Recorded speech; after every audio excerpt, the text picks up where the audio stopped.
And it's also because it has so many vitamins and minerals, when you drink it as an infusion, it's like taking a daily multivitamin.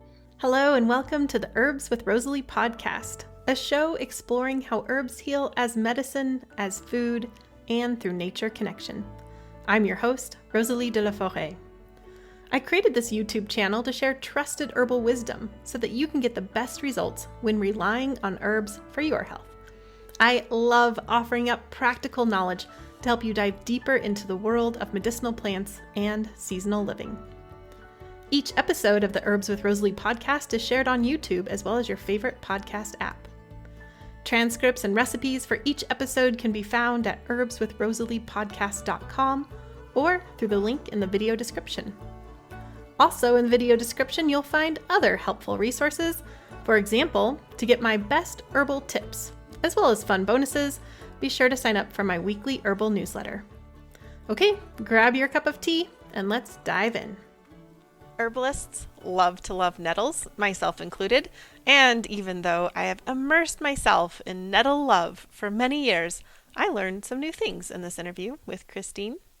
I also really enjoyed hearing how her story and how she's been evolving and improving her herbal offerings and gifts over the years. It's always interesting to see that evolution. And I think for people who are just starting out, it can be inspiring just to see you got to start somewhere and then you keep going. Now, Kristine has this really impressive herbal learning system for kids of all ages. So super cool. For those of you who don't already know her, Kristine Brown is helping parents teach their kids about herbalism one herb at a time. Combining her knowledge as an herbalist and homeschooling mom, Kristine created the only children's herbal curriculum that uses all four learning styles: visual, auditory, reading, and kinesthetic. She has taught classes for children locally and coordinated numerous herbal conference kids camps both locally and internationally. She's the writer and illustrator of the online children's publication Herbal Roots Zine, including ebooks, online courses that teach children about botany, drawing, and herbs, and a membership offering, Herb Club, with video lessons, expanded curriculum for preschool through high school, and a forum. Teaching others about plants and drawing and sharing her knowledge with children, our future is her passion. Kristine, welcome to the podcast. Thank you, Rosalee. It's great to be here. Oh, it's so great to have you. It's just been way too long since we've seen each other in person, so I'm glad we have this opportunity to hang out again. Gosh, I can't even remember the last time, but I feel like we're most comfortable hanging out around a campfire at a herbal conference. That's kind of like Yeah, how and it I feels. think the last time was pre-COVID at the International Herb Society or Symposium. Symposium. Wow. Yeah. So Yeah, that was has that been a while. 2018, maybe 2019, something like that? Yeah, Something it's like been a while. that, yeah. It's been a while, yeah. Well, as you know, I've been such a huge fan of your work for a very long time. I'm excited to talk about it. But before we get there, I want to hear about your plant path and how it's led you into doing what you do today in helping support parents and kids in learning about herbs. Okay.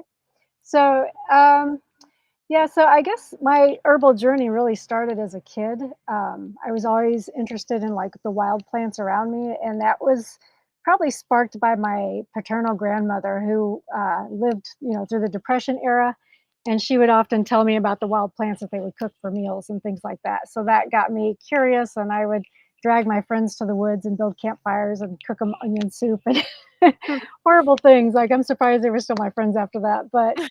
Um, so, and then, I went off, moved out to LA for a few years when I grew up and kind of really strayed from that path. But then I came back and with the birth of my first son, who will actually be 30 this summer, Oh, wow. um, I started thinking I need to be more healthy. I need to be more healthy for him and, for myself and so on.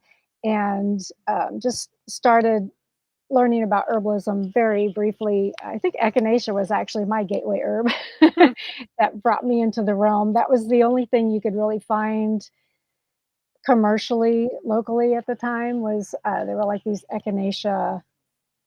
I think they were like little tinctures, but they were in individual capsules that or, liquid things that you could take for getting sick. And I tried it and it worked. And I just like, wow, these plants, and so it just went from there. And this was really before the explosion of the internet. So everything I learned initially was from books at the library that I could find through their interloam system. And then Rosemary Gladstar's home correspondence course at the time was not on the internet. You got the books in the mail, you filled them out, mailed back your homework, they graded it and sent it back. And so that was sort of my initial step into herbalism. And then it just kind of snowballed from there and became a passion. Mhm. Oh, that's lovely. I I was also like, I don't know if people still do interlibrary loans, but that was a big part of my herbal curriculum as well. Yeah. Yeah, and just kind of it was always like a treasure hunt of like what you could find, what would Yeah. show up and what yeah.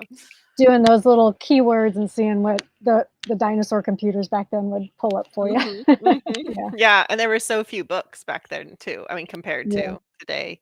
So definitely. yeah, yeah. Yeah. And so tell me a little bit about how so you were learning on your own, you're learning through Rosemary's course, and how did that develop into what I think is your first big herbal offering into the world, which was Herbal Roots Zine? Yeah, so, fast forward to 3, 4 kids later, and, my youngest 2, I was gonna homeschool them, and my youngest was so my 3rd born was born in 2004, and then my last child was born in 2006. So, about 2006, 2007, I was exploring curriculums to start homeschooling them and realized that there was, like, this huge lack of herbalism for kids. There was, like, Leslie Tierra's, Herbalism for Kids book, and there was, Shantoya, I can't remember, De La Tour or something like that. You know who I'm talking about? The Herbalist of Yarrow is the book she wrote. Found that one, and then there was a few other small herbal books, but there wasn't anything really to create a curriculum. And so I was just kind of floundering because, like, I wanted this to be a part of my kids' lives, and I was doing stuff with them when I go harvest. They're coming with me and things like that. So it was already naturally ingrained into their lives. But I wanted, being kind of OCD, wanted a more standard format curriculum, and so that was back actually before like YouTube was prevalent. So it was a lot of people were bloggers. And so there wasn't a lot of social media and video type thing. It was all everybody wrote stuff. And so I belonged to this like homeschool group online. And there was this one family who was putting together like these little curriculums that they were using for like whatever they were studying every month. And she just kind of shared them with the world. And it would be like, history and things like that, science, whatever. And I was like, huh, maybe I could put together something similar to that about herbs and, present it in a fun way for my kids. And I was kind of like thinking Ranger Rick and highlights magazines for kids because I remember when I was a kid and getting those and loving them. So I started brainstorming, and this was like in January of 2009, and winter time, and nothing better to do. So I just started drawing and writing and shared it with the people that I blog with, and they were all like, "Oh my gosh, I want that." And so that's how it was born. I mean, it was very brief, like 24, 25 pages when I first started because I really didn't know what I wanted to add in it, and it was just kind of a make it up as you go sort of thing. And then as the years went on, I started thinking, "Oh, I need to add a vocabulary in, or I need to add the botany section or things like that." And so I kind of catered it as I was going to what was working, what we needed, what we wanted. And I went back and revised the older ones so that they kind of matched up. So now each issue is usually between 40 and 60 pages long of each ebook. Hmm. So, Yeah, it was such a like I can't remember the first time I saw Herbal Roots Zine, but it was pretty early on, and I had young kids in my life as honorary auntie to young kids, and so I was a subscriber and went through the books with the kids, and I loved the songs, and I also loved watching your evolution. Like, I remember even just, like, your watercolors and your drawing, um, yeah. it's like it was a really cool thing to see, like, you just getting, like, better and better and them expanding. I was just such a beautiful thing as a I don't know, as an herbalist and as creators that we get to I don't know, we get to find our joy and then keep working at it, and Yeah, I just felt like from day one I loved Herbal Roots Zine, and then they just kept getting better and better. Yeah, and I remember when you went back and redid all of them, those beginning ones to match and stuff. Yeah. Let's talk about your membership club in a little bit, and maybe switch gears now to talk about what I know is both of ours, one of our very favorite herbs, and that's nettles. Yes. Mm, Stinging nettles. So I think that's like my lifetime plant ally, really? honestly. It's just been such a good herb for me. And that one was one, when I first started learning herbalism, within a few years, I learned about it and I wanted to grow it. And I was still in the suburbs at the time, and I was trying to grow it in my backyard and trying, knowing that everybody would hate me for it. But I could, I got like a little patch growing, but nothing serious. And then we moved to a 5 acre plot of land, and it took me 2 or 3 years to get it growing there, and I was so frustrated. I'm like, "Why can't I get it to grow?" And then all of a sudden, just one year, I walk out and it was everywhere. It just I Hmm. don't know what happened, but it just exploded, and I don't think it grew from the initial place where I started it, but there was like 4 or 5 other patches around the whole homestead area that it definitely flourished. Mm-mm. So And so why did you want nettles near you?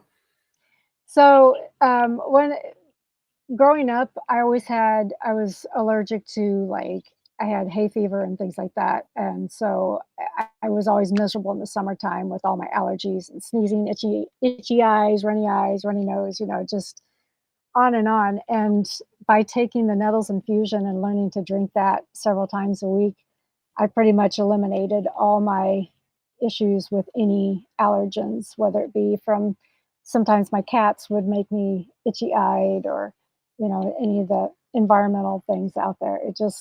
It really helped my body and supported my body to be able to fight that off, because nettles is, as we know, is a great antihistamine, and it just really helps to build up your body's response to things that usually irritate it. So I love it's that so much. I feel like nettles helped me also in that way, and when you think about how many people rely on over-the-counter antihistamines, which they've gotten better, but still can cause drowsiness, and they are just like you still have to take them versus like the nettles, you take it preventively, and then right. who knows how many benefits are adding on top of it. Like we can say like, "Oh, like my hay fever and allergies and seasonal allergies and stuff and is better." But like what else? Yeah, that's the thing with nettles, it's like Yeah. how much stronger are your bones, for example, or I mean, I'll let you explain more Yes. about So nettles, but it there's just so many it's benefits there. You don't say I take Claritin and now my bones are better because I took Claritin. Like that's not how that works. right. Yeah, and a lot of times you take, pharmaceuticals and they make your bones worse. So, all It's those true. side effects can be pretty scary. So, but yeah, there's many ways you can take herbs. You can do tinctures, you can do teas, you can do infusions, you can do, capsules, all sorts of things. But my favorite way for nettles is just the infusion. And I kind of got really obsessed with it. And I would just take a sheet and I would go out and harvest the nettles in my patch and lay them on the sheet and put it in the back. I have a Ford Flex, and so I could fold down all the seats in the back, and I would just fill the entire back of my car with nettles, and that became a giant dehydrator. So, And I would probably do that 2 or 3 times in a season before mm, I'd quit harvesting and just let it go to, go flower and seed and everything. mm. And I would have like a year's worth of nettles that I could Oh, wow. drink as infusions. Yeah. So, Well, that's really interesting to hear because that's I grow nettles in kind of a small container, relatively small, and I grow it mostly to eat them because I love mhm. to eat them fresh. But I've always thought like, "Oh, there's no way I could harvest enough nettles for the year just because of infusions and everything," but that's a really good tip of like yeah, because 'cause I'm just thinking of like on my little herb screens, like, it would take so Yeah. long, but you really, like, made it big.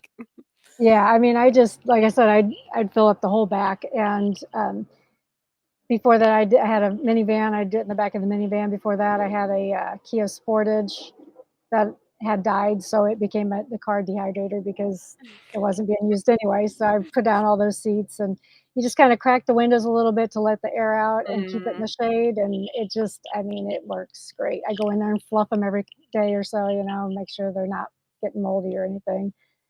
But yeah, and then you have all your nettles. But yes, definitely fresh too. Eating them fresh is so good. Mhm. So I'm trying to where I moved to, I'm trying to establish a new nettle patch, and I planted out 3 little plants this spring, so I'm like, "Come on, grow." Yeah, I have no doubt that they will heed your call and come back in yeah, great numbers. Yeah. and, I mean, the great thing, people are worried about eating them because they're stingy nettles, you know, they don't have that name for nothing, they do sting you if you touch them in the wrong way, but once you cook them, all the stingers go away, and you can eat them without worrying about your mouth kinda going to sleep, getting all numb, tingly, Mhm. yeah. So you personally like connected with the nettles for the with the hay fever and allergies. We talked about how it helps with bone health. Is there anything else you'd like to share about Oh, nettles? there's so much. So, like, really hair and nails, you know, it's really good for strengthening your hair. And it's also because it has so many vitamins and minerals, when you drink it as an infusion, it's like taking a daily multivitamin. And it's also another thing that I suffered from is low blood pressure. And it's really great because like it doesn't raise blood pressure if you have high blood pressure, but if you have low blood pressure, it helps to raise it to normalize it. And so it would help me because a lot of times when I would stand up, I would kind of get dizzy and kind of see like little star things and kind of black Mhm. out a little bit just from, you know, the low blood pressure. And that there was really nothing the doctors ever suggested for me to do. But I noticed that once I started drinking the nettles, it raised my blood pressure just enough that that no longer happened, and I was more balanced and didn't have it. And I, you know, to this day, I still my blood pressure is normal. It's definitely higher than it was, but it's not at the high range at all. So Hmm. it That's it worked interesting really because good for I've that. definitely had people ask that because, it's kind of, I feel like every time I talk about hawthorn, which is often used to support people with higher blood pressure, Hmm. then you'll have people say, well, what if you have low blood pressure? What do you use? And I've never Nettles. really had a good answer for that. So that's really fascinating. Yeah. So I definitely suggest that for if people like to drink it. Some people describe it as pond scum. It's funny. Like people either love it or hate it. It's Mhm. just one of those herbs that like if you put sweeten it, it doesn't make it taste better. Mhm. But it's you just if as long as you're someone who doesn't have to have sweets in everything that they drink, like it's to me it's a pleasant flavored tea, but it's I feel like definitely not people one you often can get drink. used to it. Like, they might not like, people like it from the get-go, and some people call it pond scum from the get-go. Um, and but I have heard it so many times that people say, "I really didn't like it in the beginning, but I kept drinking it because I could tell there was something in there for me, and I began to love it." So, Nice. I think that happens, yeah. What else do you have about nettle for us, Christine?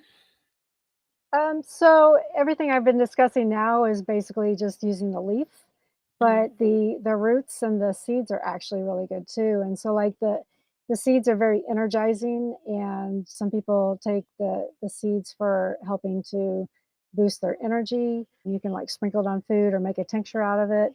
And I know like the roots are really good for the prostate for men, and I've seen different studies on it. Of using it. I think, trying to think of the name of the book that, it's, David Winston's book. I think it's in his, Saw Palmetto for Men and Women book, that he's got, like, a formula, that includes the nettle roots. And then, going back to the seeds, I know David Winston did a lot of, talking about how the seeds are really good for, like, the kidneys. mhm, And he had all these case studies of working with clients using it for kidney failure, and like all these really amazing testimonials and stories of people who like were on dialysis or getting ready to go on dialysis, and they started taking nettle seed and it completely reversed all their kidney disease, and to the point where they no longer had to be on dialysis or didn't need to get on it. And so just really amazing. And I've never been able to test it out with my clients and work with it, but just hearing his stories of it's always been pretty amazing to me of the power of what it could do. mhm. What an Yeah. amazing plant. Yeah. Yeah. I love that it's just such strong medicine and, like, you could sprinkle the seeds on your food and have a Mhm. little bit of energy, or it can help repair kidney failure. I mean, it's just like, Yeah. yeah, so amazing. Um, and then, of course, eating it. How do you have favorite ways to eat? Just going back to the leaf, do you have favorite ways to eat the leaf? I like to saute it like you would saute spinach. Mm, And, I often, because I love bacon, so this is not for the vegans out there, but anybody who likes their meat, I would saute it and, like, I would cook up some bacon first and set that aside to crumble into it, and then use the bacon grease to saute the nettles in, and I would add in, like, garlic and onion and saute it all together, and then add the bacon bits back into it, and it's so good. And, if you don't eat meat, you can still cook it in whatever oil you prefer to use and just do the onion and garlic, and it's still pretty good that way mhm. too. So, I mean, Do you it's have any tips or, I know I could just see someone who's never done that. I know you already mentioned this, but just someone might be like, "But what about the sting?"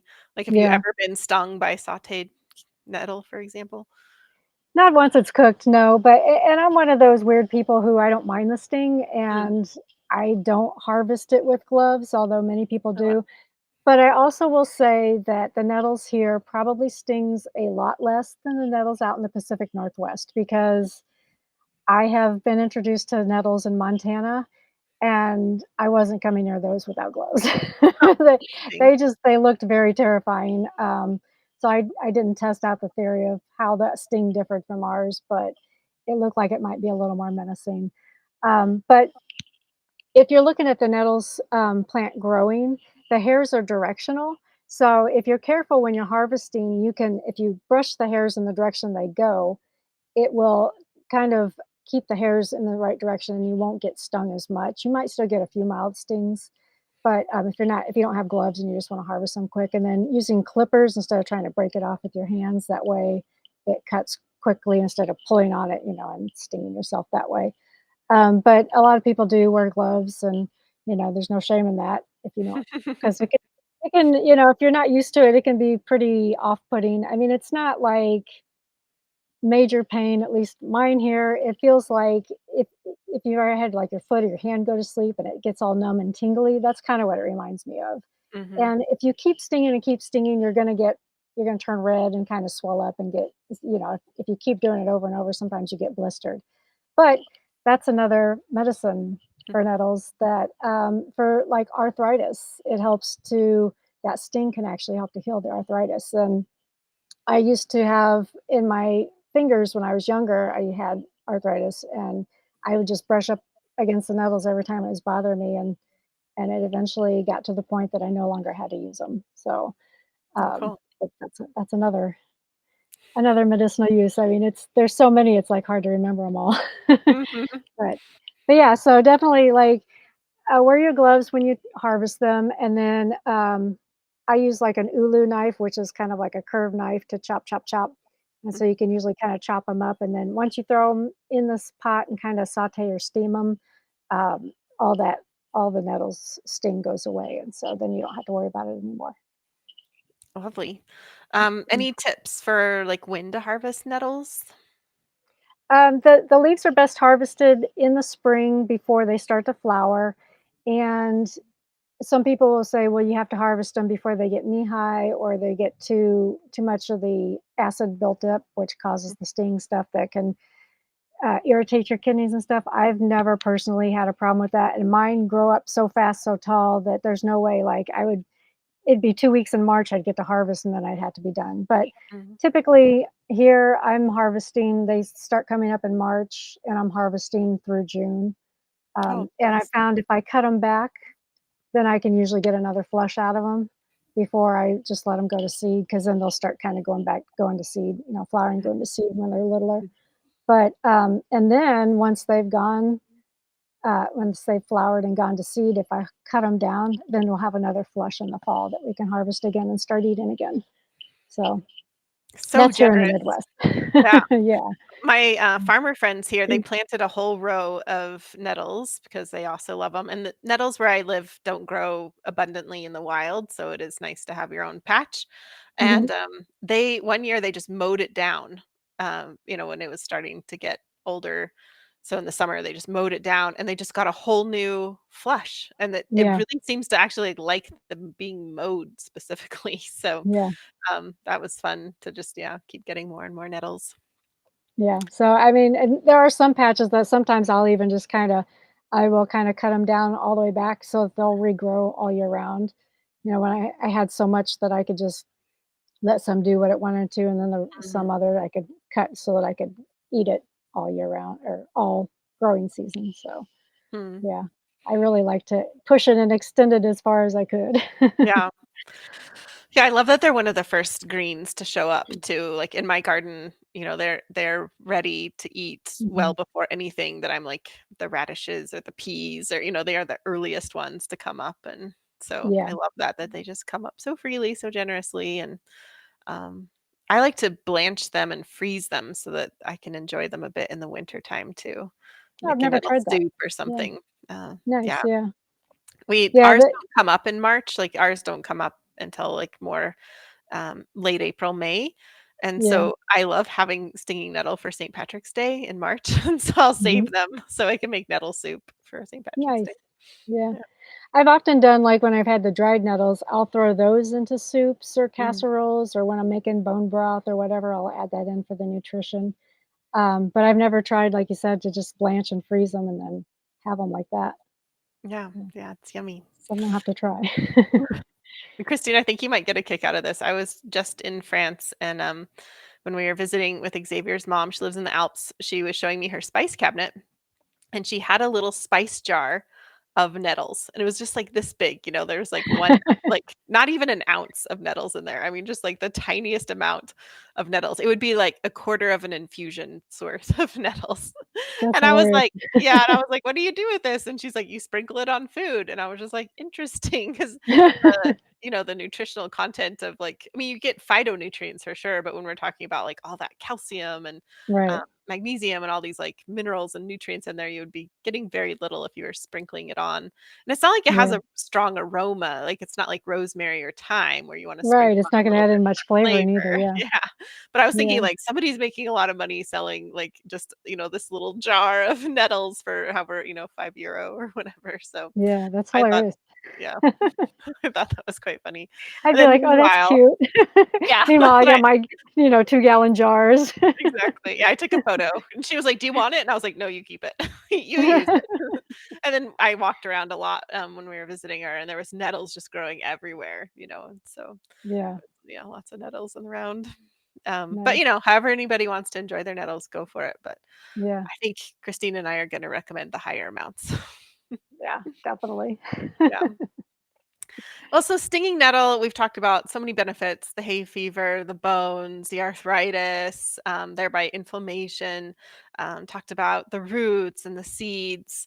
And I'm curious, like, so we have the stinging nettle, it like literally will sting you.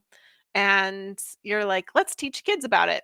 And I love and so you've generously given us this 60-page download, which is a really cool thing to see these excerpts of how you can create a homeschool curriculum for kids of all ages. And I was looking through it, and one of the things I loved, it was like, have the kids touch and taste and smell nettle. And I'm like, yeah, absolutely.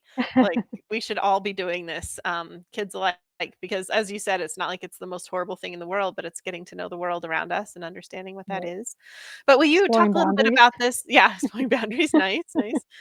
Will you share a little bit about this download that people can get and yeah, and just walk us through it? Yeah.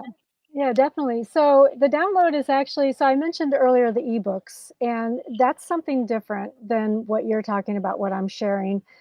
So I started Herbal Roots Zine, just a little backstory, back in 2009, and I wrote it all the way through 2019. I produced a book each month about a specific herb. So I have over 130 herbs Wow. that I have written about.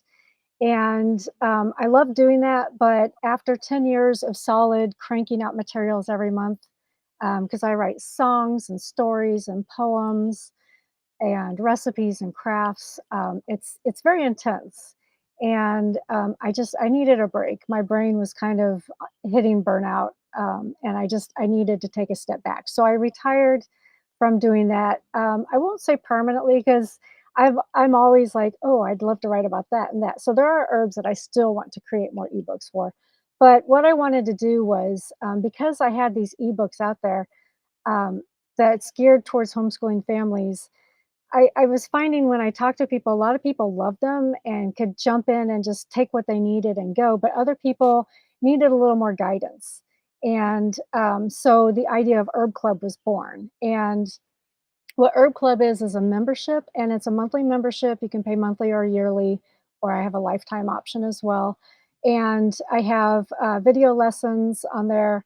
I'm slowly taking all the 130 ebooks that I've written and expanding upon them. So, what I'm sharing today is the expanded curriculum for Nettles, which when I started writing out the curriculum for that was it's probably close to another 200 pages of materials.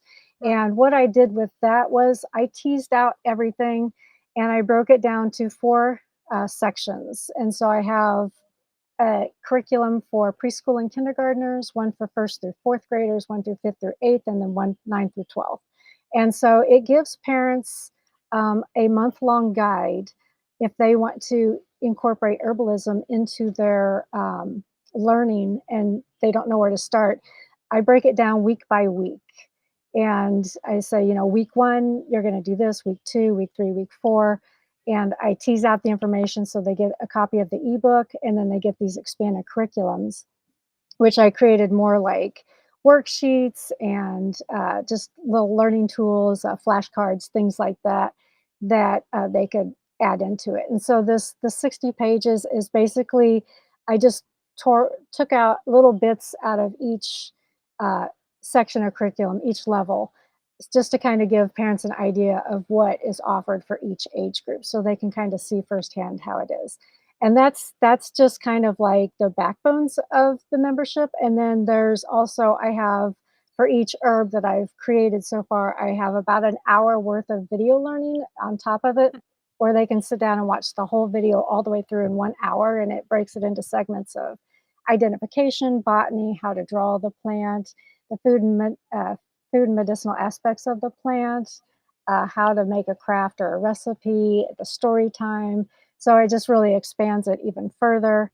And then I also have those broken out to sections. So if you have a kid that loves the botany, you can just pull up the whole botany for all the herbs and they can just go through all the botanies and learn all about that or drawing or whatever. Um, so it's just a better way to encapsulate the ebooks and how to apply them to your curriculum. And so one thing when I was homeschooling my kids, what I learned was that a lot of times when I would get curriculums for two different age levels, and especially because I was in I did a lot of Waldorf and Montessori style curriculum, that they didn't match up. So, like, if you had a preschooler and a first grader and you were trying to teach them both, one might have, like, a clay session while the other was doing a sewing session. So you were scrambling to try to teach all these different things to your kids. So I wanted everything to flow together. So if you Mm. have a kid in each different level, you can put this curriculum together for all four of the, for every kid, every age, and it's going to match up with the activities. So you're not trying to do one thing for one kid and one thing for another. Now, some like the older the kids get, the more detailed the activities are, and the more activities they'll have. Whereas, the preschool will have a few, and then they can go off and play while you're focusing more on the bigger kids. So this is just kind of like a little sample of how it's broken down and just some of the offerings in that expanded curriculum. That is so cool. So, like, when I was looking through, I noticed there was, like, penmanship practice, and there was just, like, Yeah, writing, like, copy practicing work and letters. Yeah. yeah, And then there was, like, practicing cursive. And so I see what you're mhm, saying. It's like what, everyone could be doing penmanship or writing work, but at their own level, and it's yeah, all flowed. Oh, that's so cool. I love how this is just really, like, you make this so easy for parents to tap in um, and yeah, bring their love of herbs to the kids. And I like how you said too, like, kids, there might be someone really into botany, and then you have that available. And yeah, yeah, you just thought about it on all these different angles. It's really cool. I have no doubt that and one day I'm going to be interviewing someone for the podcast, and I'll be like, tell me your herbal story. And they'll be like, well, I was raised on the curriculum of Kristine Brown and Herb Club. That's going that to would be happen one great. day. Yeah.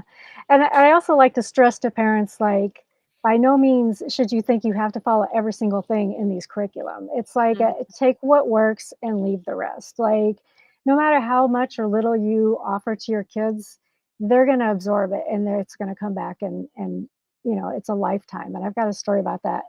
So another component that I added in there was, because I also keep a running list on my website of, um, books that are herbal oriented or show the use of herbal medicine in them, and it became quite an extensive library of books. And so I made it a passion to start reading all these childhood books, anywhere from like preschool books up to high school books. Um, and wrote down like every single herb that they talked about the medicinal uses of them. And so anytime, so like for nettles, um, I found a few books that mentioned the use of nettles for medicine. And so, like, if you look in that copy work, you'll see there's little quotations out of those books. So I oh, give you a couple cool. books. Like, if your kid loves to read, have them read all the books and, work with that and use that as a building block. But if your kids don't like to read, maybe just have them choose one book out of the book reading list. Work through what works for them. And I give suggestions like for reading, how many pages a day or whatever based on each book. And, so that's another component where kids who like to read, that gives them another, um, option as well. Hmm. So I'm thinking about how this, like, we're talking about kids and stuff, but one thing I always loved about Herbal Roots Zine is how much, like, I enjoyed learning that way too. Like, it's just kind of there is all these different layers and, even just looking through the excerpts that you're sharing with us, yeah, it just felt really cool. Like, oh yeah, like Thursday's medicine making day, and like I need that yeah, too. yeah, Yeah. and I do. I mean, I have a lot of people who's like, "Yeah, I'm buying it for my grandkids," but they're like, "But it's really for me," but people who are like, "I don't have kids, but it makes it easy to learn and helps me to absorb it." So Mhm. I really tried to touch on all the learning styles. Some people are like tactile learners, some like to read, some like to experiment, so the auditory and visual. So I try to touch all the bases so you can take what works for your kids and leave all the rest. And Cool. some may enjoy it all, some may only enjoy the games and puzzles, and that's okay. Yeah. So, Well, for anyone who's interested in seeing this excerpt, and again, it's showing you these like great examples of how you can expand this curriculum for all these different age groups, and you can download that at herbswithrosaliepodcast.com. There's going to be links in the show notes. And again, it's like 60 pages of showing you how cool this is. So thank you so much for sharing that, Christine. yeah, you're welcome. You had mentioned that you had a story about like coming back and absorbing more. Yep. Yeah, I want to hear the story. Yeah. So I moved where I am now about 6 months ago, so it was right in November, at the end of November, beginning of December, so wintertime, and so everything was dead, and, I did move back to my childhood home. I live in an RV behind my mom's house. My oldest son lives with my mom in her house, and, so he's a mechanic, and he has a job outside of the home, but he also, in his spare time, works on people's cars, they bring him over. And so him being the oldest, he often was like, "Ugh, mom and her herbs, whatever," and he just never paid attention, never cared about anything, never was interested in any of it, or so I thought. Because the spring when all the plants are starting to pop up, I'm like, plantain, there's got to be plantain. I don't see plantain. Where is it? Why is there no plantain? And he's like, oh, there's definitely plantain here. I'm like, I don't know. I'm not seeing it. Like normally it's up by now because dandelion's up and violet's up and cleavers and chickweed and ground ivy. All these plants are up and there's no plantain. He's like, oh, there's definitely plantain. He's like, I can't tell you how many times, like when I'm working on the car, I cut myself and I run and find a plantain leaf and chew it and put it on the cut. And I've had friends that have done it and I've done it for them. And like, it just blew my mind. Like, I didn't even know he knew what plantain was, let alone the fact that he used it on a regular basis. So, He was soaking and it up, then though. he was. And then just last night, we were out and his girlfriend was here and we were walking around and I don't even know how we got started, but I was talking about different plants and their medicinal uses and edible and things like that. And like I was talking about dandelion, he started inputting uses of dandelion, and I was just like, "Whoa!" Like, he Mm. really was listening, even though he didn't seem to be, like, so don't give up hope, like, if you think your teen could care less and doesn't want anything to do with it, he's listening, even if he's pretending like he's not, it's being absorbed, and it may take a few years, like I said, he's gonna be 30 in a couple months. It took, probably 15 years for me to actually see a return on that investment, but it is there, and they will circle back to it, so Oh, just that's fun. very, very nice to know that they do listen. Yeah. They do absorb, and they do come back to it, so. Well, we need more herbalists in this world. So for people who are interested in checking out your herb club, where do they go and what do they do?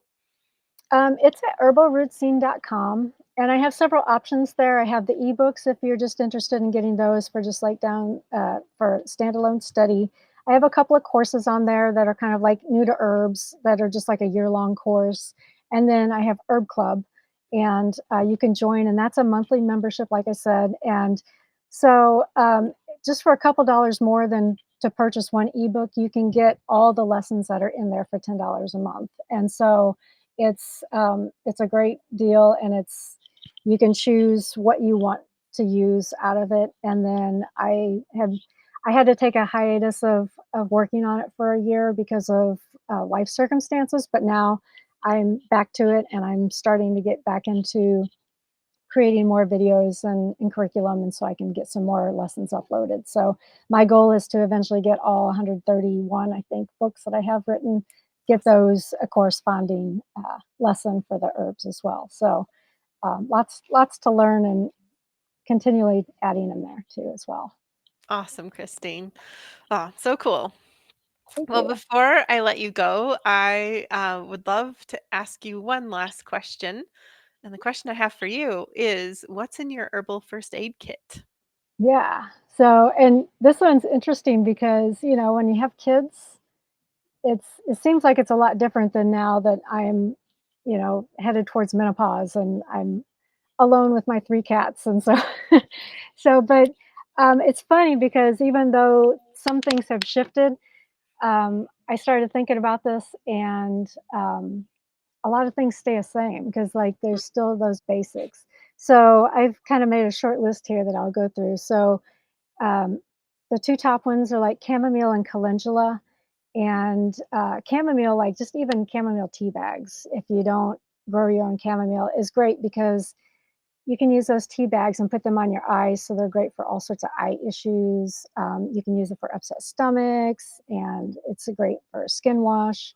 And I like to add the calendula in there as well. I use them kind of interchangeably or together.